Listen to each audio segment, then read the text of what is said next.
Es cuestión de semanas, días, para que Extremadura comience a disfrutar de una notable mejora en sus servicios ferroviarios. Y en este vídeo vamos a conocer cómo serán más al detalle sus nuevos trenes. Como ya sabréis, es inminente la llegada de la alta velocidad a Extremadura, una región muy maltratada, olvidada e incluso aislada del resto del país en ferrocarril, que lleva años reivindicando mejoras en sus conexiones, sobre todo con Madrid, y que por fin, tras muchos años de espera, va a ser testigo de la ansiada inauguración del nuevo tramo de alta velocidad entre Plasencia y Badajoz. Pero a falta de más detalles, una vez se anuncie la buena nueva, hoy nos centraremos en sus nuevos trenes, pues otro de los anhelos de los extremeños era una mejora en la flota de convoyes que transitaban por sus vías, donde eran frecuentes los problemas, retrasos y averías, en algún caso muy llamativo, con casos muy sonoros llenos de polémica en la sociedad extremeña e incluso con algún incendio incluido. Los trenes elegidos para cubrir esta nueva y flamante ruta son los S730 de Talgo, conocidos como Alvia, convoyes de ancho variable, todoterrenos por así decirlo, reutilizados de segunda mano y que han estado funcionando hasta ahora en Galicia, unos trenes que complementarán a los media distancia 598 y 599 que operan hasta ahora. Hay que reseñar que de momento entre Badajoz y Plasencia se moverán con los motores diésel debido a que la catenaria no está instalada en todo el trayecto y en los que lo está no está electrificada aún. Cuando esto suceda podrán recurrir a sus motores eléctricos debido a que son locomotoras híbridas, algo previsto para en torno a verano del próximo año, 2023. Sin embargo, el horizonte del AVE, como tal, todavía queda lejos, puesto que entre el límite de la provincia de Cáceres y el enlace con la línea Madrid-Sevilla en Toledo no tiene ni siquiera el proyecto de obra y todo va muy lento, por lo que sería cauto hablar del 2030, con suerte, para ver un Badajoz-Madrid entero por alta velocidad y a 300 km por hora, así que paciencia. Destacar que los S730 son trenes mucho más cómodos, de segunda mano, sí, pero que han sido remodelados en los talleres que Talgo tiene en Las Matas, Madrid. Estos trabajos han permitido mejorar el interiorismo y el confort de los trenes. Renfe ha invertido más de 11 millones de euros en la renovación de los 14 trenes de esta serie, con unas mejoras que incluyen el cambio de la moqueta actual por piso por Flotex y de la tapicería de las butacas por piel, similar a los S106. También se han colocado cartelas en los portaequipajes, se han mejorado estéticamente los aseos, se han reemplazado los teleindicadores exteriores e interiores y también la iluminación actual por LED en coche cafetería, vestíbulos, luces de lectura y salas de viajeros. Además, se han repintado los exteriores de los trenes.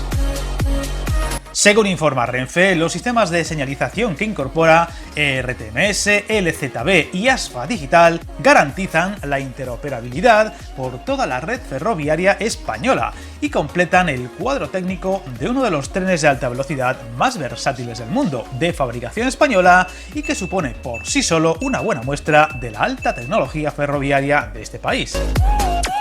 Hay que destacar que desde el pasado 21 de marzo, Adif comenzó las pruebas de fiabilidad en el tramo Plasencia-Monfragüe, Cáceres, Bifurcación, Peñas Blancas. Estos test se acometieron una vez se considera que la infraestructura está en condiciones similares a las de explotación y sus recorridos encajan en el esquema de futuros horarios de los trenes comerciales. Son recorridos previos a la explotación comercial en los que se alcanzan distintas velocidades que permiten comprobar la fiabilidad de las instalaciones. A su vez, sirven para ajustar y comprobar los tiempos de recorrido en materia de puntualidad. Para la realización de estas pruebas se utilizaron dos trenes Alvia de la serie S730, lo que ha permitido que, junto a las pruebas de fiabilidad de esta nueva infraestructura, se lleven a cabo las pruebas para la homologación de material en este trazado, con el fin de obtener el certificado en ruta que permitirá a los trenes circular por la nueva vía. Llama la atención el curioso apelativo con el que se ha calificado popularmente a estos trenes, llamándolos Frankenstein, básicamente por ser trenes reconvertidos y adaptados a esta nueva ruta, aunque también mejorados y mucho, por lo que a mí este calificativo no me gusta mucho, por sonar más despectivo que otra cosa.